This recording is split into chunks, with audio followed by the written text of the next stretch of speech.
Good morning. Today is day 4 of 90 days electronics challenge.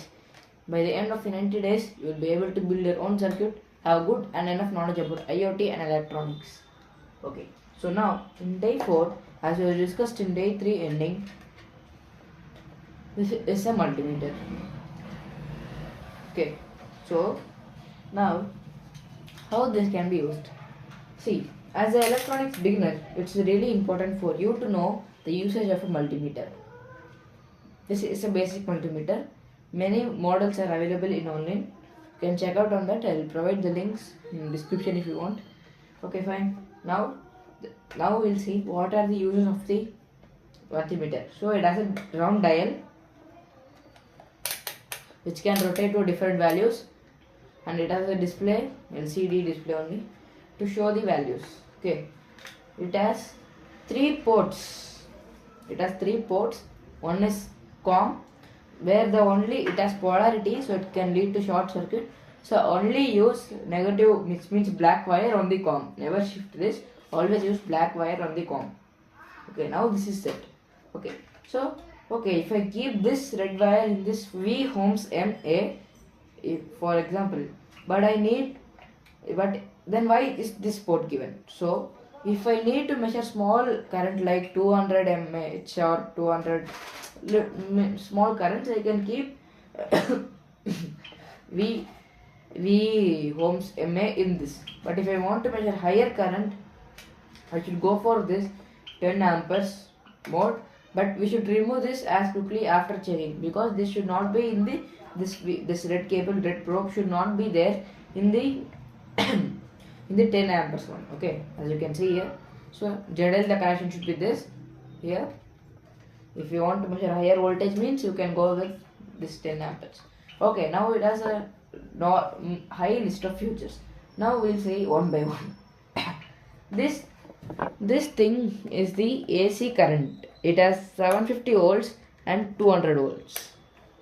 You can measure AC current which is coming from the house mains, but do not try this without any precautions as a beginner. It's really harmful and risk. So yeah, this is the that one of AC current, alternate current, which comes from directly from transformers to our house in the mains. We can measure that alternate current through this. It has 750 volts option and 200 volts option.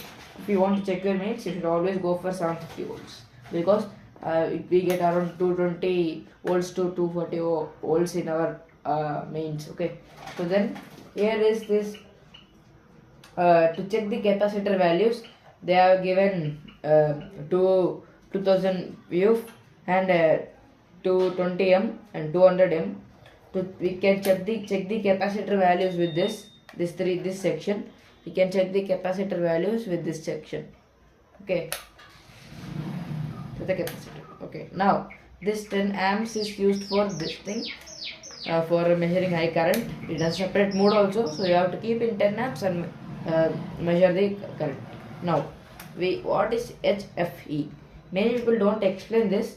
HFE is basically used for reading the transistors. Okay, transistors, you have to keep HFE mode here, and you have to place different types of see, NPN, neutron proton,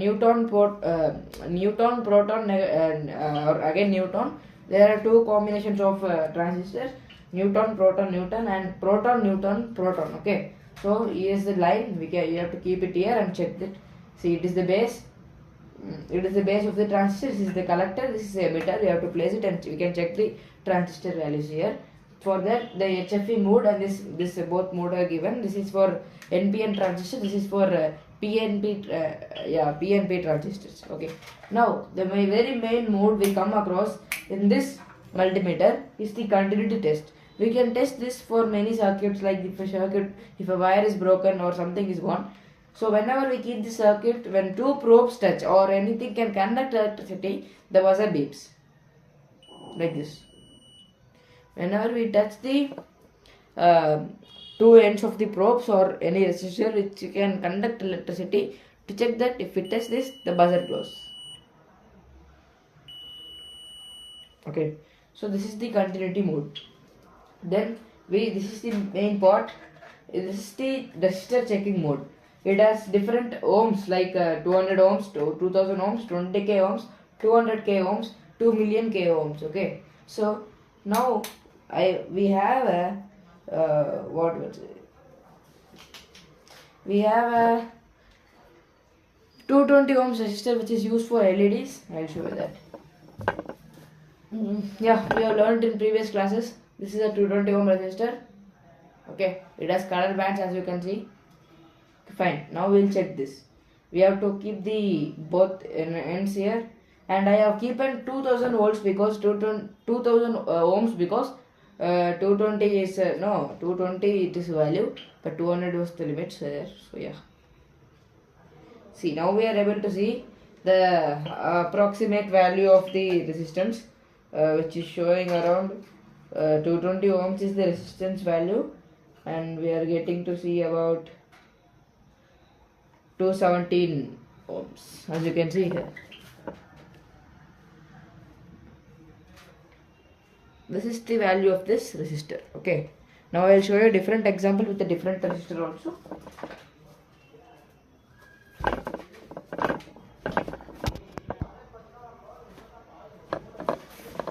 Okay, now we have got a 10k ohms resistor.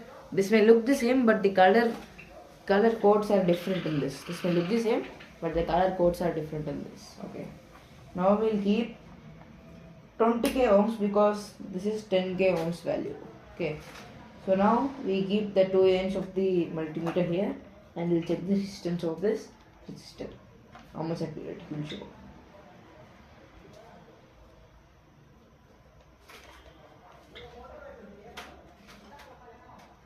As you can see here, it's showing around.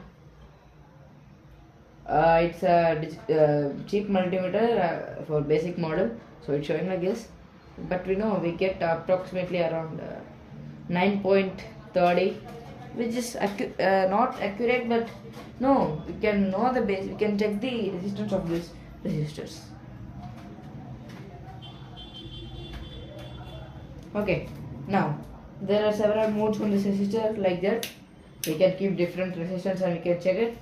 Now comes the DC current. This is the very main thing, like which is used for checking general some things.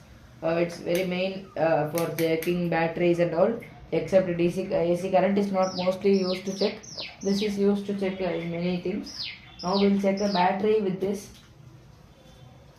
We have battery here, and we'll check the negative and the positive terminals of this, and we'll see how much. So we set the voltage to 20, and we'll check it how much we get.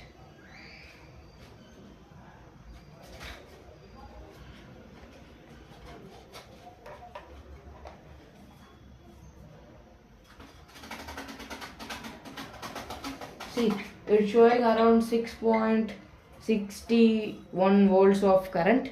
The battery is slightly drained out, that's why it's not able to produce 9 volt, but still it is able to produce 6.67 volts. Okay, so now I'll show you, if we connect resistor, how the battery level drastically reduces.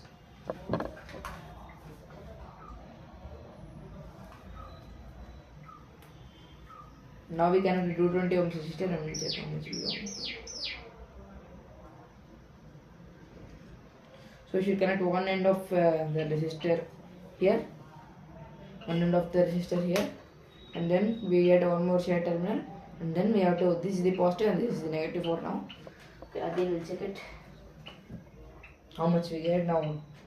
Before we got 6.67 voltage approximately. Now we should check.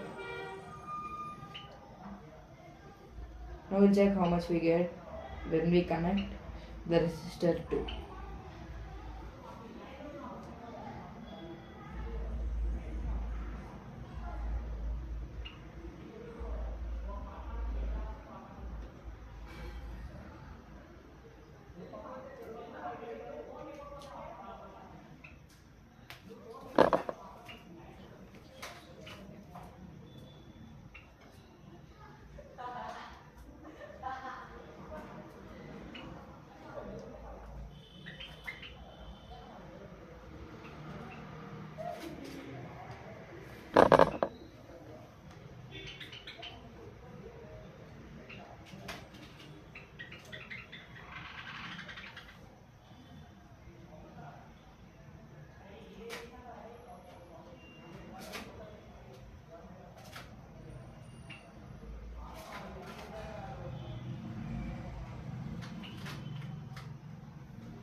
and I think the resistor needs